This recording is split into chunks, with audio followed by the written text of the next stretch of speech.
आपका हमारे YouTube channel में स्वागत है। मैं हूं डॉक्टर अमनदीप शर्मा और आज हम चर्चा करने वाले हैं अव्यय के प्रयोगों के बारे में। अव्यय किसे कहते हैं? तो सीधी सी बात है, अव्यय का सीधा सीधा अर्थ होता है अविकारी। और अविकारी का मतलब है जिनमें किसी प्रकार का कोई विकार नहीं आता, उसे हम कहते हैं अविकारी।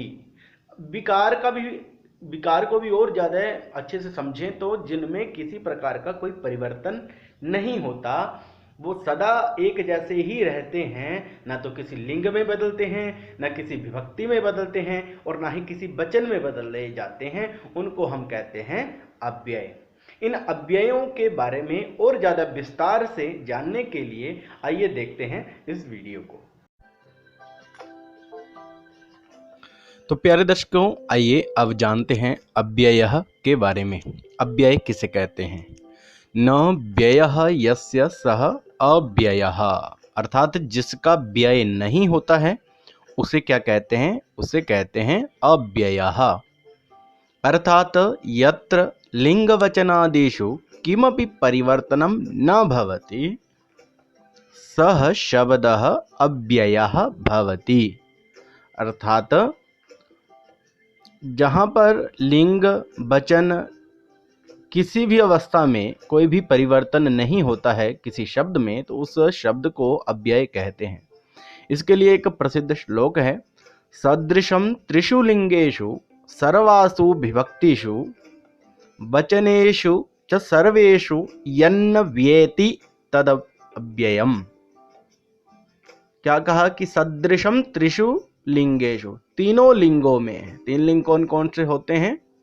पुल्लिंग, स्त्रीलिंग और नपुंसकलिंग। इन तीनों लिंगों में जो कभी नहीं बदलता है। और सर्वासु विभक्तिषु, और सभी विभक्तियों में भी जो एक जैसा रहता है।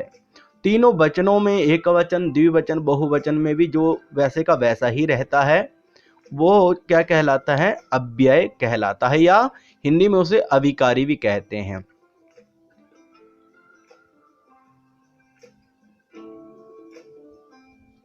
अव्यय शब्दानाम वर्गीकरणम।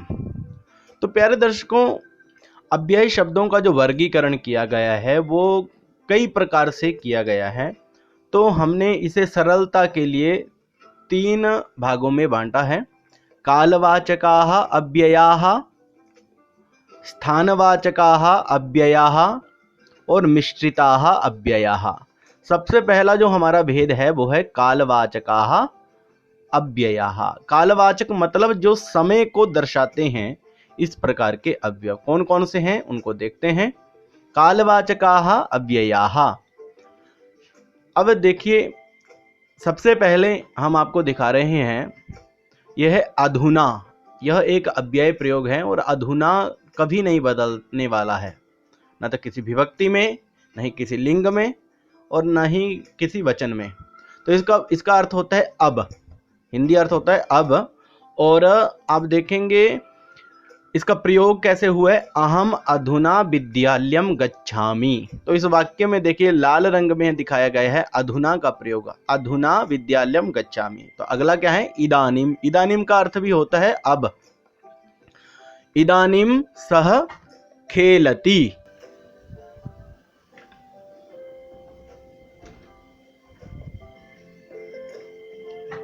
संप्रति अब।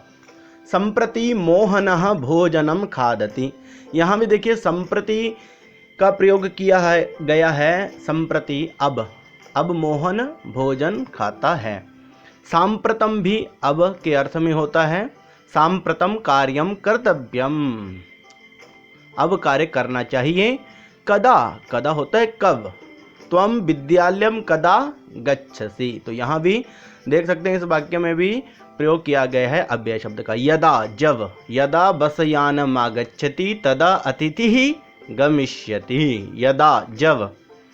तदा, तब। इनको आप ध्यान से देखें क्योंकि कई बार प्रतियोगी परीक्षाओं में भी पूछे जाते हैं। जब आप किसी प्रकार की कोई परीक्षा देंगे तब आएगा आपके काम भी। तदा, तब। तदा मोहनः आगच्छति। एकदा, एकदा होता है एक बार। एकदा एकः सिंहः आसीत्। कई बार कथाओं में आपने इस प्रकार का प्रयोग देखा होगा इस अव्यय का। सर्वदा हमेशा, सर्वदा सत्यम वद, सर्वदा हमेशा, सर्वदा प्रयोग भी क्या है, ये भी अव्यय प्रयोग है। अब आगे देखते हैं और क्या है, यदि और तरही दोनों को इकट्ठा प्रयोग होता है। अगर तो ऐसे, यदि जैसे यदि कोरोना गमिष्यसि, यदि कोरोना जाएगा, तरही विद्यालयम गमिष्यामि, तरही मतलब तो विद्यालयम गमिष्यामि जाएंगे। यह बीता हुआ कल कहलाता है, यह अवकाशः आसीत, जो बीत गया है कल वो। अद्य आज, अद्य रविवासरः अस्ति, आज क्या है, आज है रविवासरः अस्ति।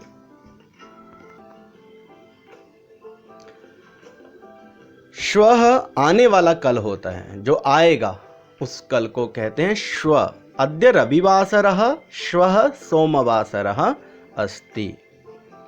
शीघ्रम, शीघ्रम होता है जल्दी, शीघ्रम चल। प्रातः सुबह, प्रातः शीघ्रम जागरणम कुरु, प्रातः यहाँ भी अव्यय प्रयोग किया गया है इस वाक्य में। सायं, शाम का जो समय होता है उसे कहते हैं सायं काले भ्रमणाय गमिष्यामि, वाक्य प्रयोग। नक्तम, रात का समय, सह नक्तम शयनम करोति, रात को शयन करता है। दिवा, दिवा होता है दिन के समय। माता दिवा गृह कार्यम करोति। अब देखते हैं स्थानवाचक अव्यय शब्दाः, कौन कौन से हैं स्थानवाचक जो किसी स्थान का परिचय करवाते हैं ऐसे अव्यय शब्द। तो देखते हैं, अत्र, अत्र होता है यहाँ, अत्र थूतकारम मा कुरु, यहाँ पर थूकना नहीं है। कुत्र, कुत्र होता है कहाँ, त्वम कुत्र गच्छसि, कुत्र भी क्या है, अव्यय प्रयोग है। यत्र, जहाँ, यत्र जहाँ होता है, यत्र शिक्षकः तत्र छात्रः, तत्र वहाँ, तत्र एकः विद्यालयः अस्ति, वहाँ पर एक विद्यालय है। सर्वत्र, सब जगह, विद्वान सर्वत्र पूज्यते, इस वाक्य में सर्वत्र शब्द का प्रयोग किया गया है। इतः, इधर से, इतः मार्गम गच्छति, इतः मार्गम गच्छति, इधर से। ततः, उधर से, ततः बसयानम गच्छति। यतः, क्योंकि, अद्य अध्ययनम न भविष्यति, यतः अवकाशः अस्ति, आज अध्ययन नहीं होगा, क्योंकि यतः अवकाशः अस्ति, क्योंकि आज क्या है, अवकाश है। कुतः, कहाँ से, कुतः आगच्छसि मातुल चंद्र, छठी कक्षा में मातुल चंद्र जो पाठ है उसमें प्रयोग किया गया है, कुतः आगच्छसि मातुल चंद्र। इतस्ततः, इधर उधर, उद्याने इतस्ततः वृक्षाः सन्ति, यहाँ वहाँ वृक्ष हैं, इधर उधर वृक्ष हैं। स्थानवाचकः अव्ययः, और कौन कौन से हैं, सर्वतः, चारों ओर। विद्यालयम परितः वृक्षाः सन्ति, विद्यालय के चारों ओर वृक्ष हैं। अंतः, अंदर, अंतः प्रविश, अंदर आओ। परितः, चारों तरफ। ग्रामम परितः सरोवराः सन्ति, गांव के चारों ओर क्या हैं, परितः। ग्रामम परितः सरोवराः सन्ति। सर्वतः होता है विद्यालयम सर्वतः वृक्षाः सन्ति, ऊपर जो हमारा दिया गया है वहां पर परितः की जगह आपको सर्वतः लेना है। परितः, चारों तरफ। ग्रामम परितः सरोवराः सन्ति, ग्राम के चारों ओर क्या हैं, सरोवर हैं, तालाब हैं। प्रति, की ओर। सह दिल्लीम प्रति गच्छति, प्रति की ओर। पुरः, आगे होता है, पुरः चल। सदैव पुरतो निदेहि चरणम भातः, पुरः, पुरतः का प्रयोग किया गया है। पश्चात, पश्चात होता है पीछे। रामस्य पश्चात सीता अचलत। बहि, बहि होता है बाहर। अनावश्यकम गृहात बहिः मा गच्छ, अनावश्यक रूप से घर से बाहर नहीं जाना है। अधः, नीचे। वृक्षस्य अधः फलानि सन्ति, ऊपरी, ऊपर। वृक्षस्य ऊपरी खगाः सन्ति।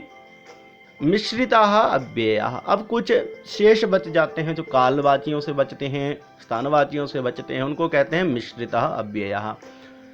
एव, एव का मतलब होता है ही, सत्यम एव जयते, तो वहां बोला जाता है सत्यम एव जयते, एव का वहां प्रयोग हुआ है। यथा जैसे, यथा वदति तथा लिखति, यथा तथा, तथा लगभग प्रयोग, तथा का प्रयोग यथा के साथ होता है।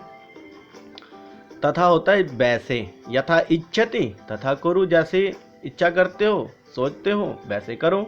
कथम कैसे, स्वास्थ्यम कथम अस्ति, किम क्या, तब नाम किम, किमर्थम किस लिए, विद्यालयम किमर्थम गच्छसि, पुनः बार बार, सह पुनः पुनः भोजनम करोति। तो यहाँ देखिए पुनः पुनः का हमने यहाँ प्रयोग किया है।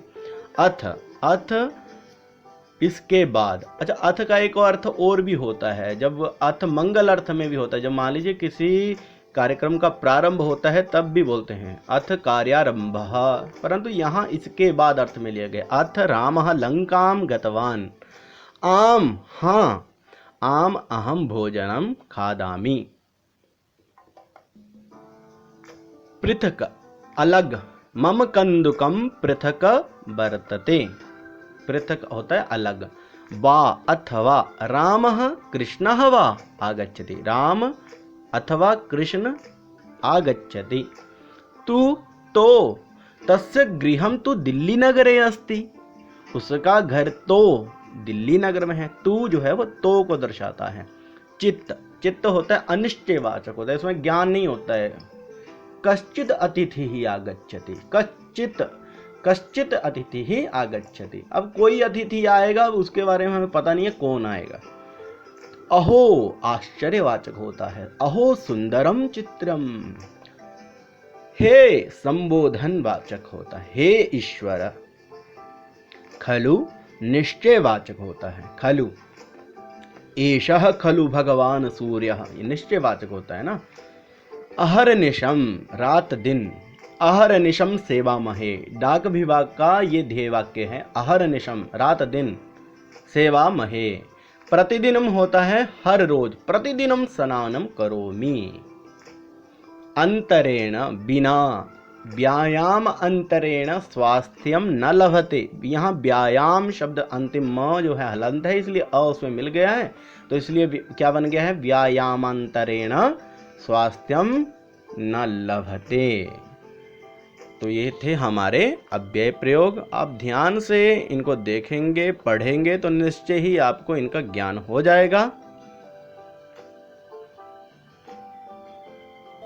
प्यारे दर्शकों, आपने हमारे वीडियो को अंत तक देखा, आपका बहुत बहुत धन्यवाद। कृपया हमारे चैनल को लाइक जरूर करें, सब्सक्राइब जरूर करें, ताकि इस प्रकार की महत्वपूर्ण जो वीडियो हैं वो आप तक पहुंच सके, आपके बच्चों तक पहुंच सके, जो संस्कृत सीखने के इच्छुक हैं या ऐसे जो अभिभावक हैं जो संस्कृत सीखना चाहते हैं, उन तक ये हमारी वीडियो पहुंच सके। जय तु संस्कृतम, जय तु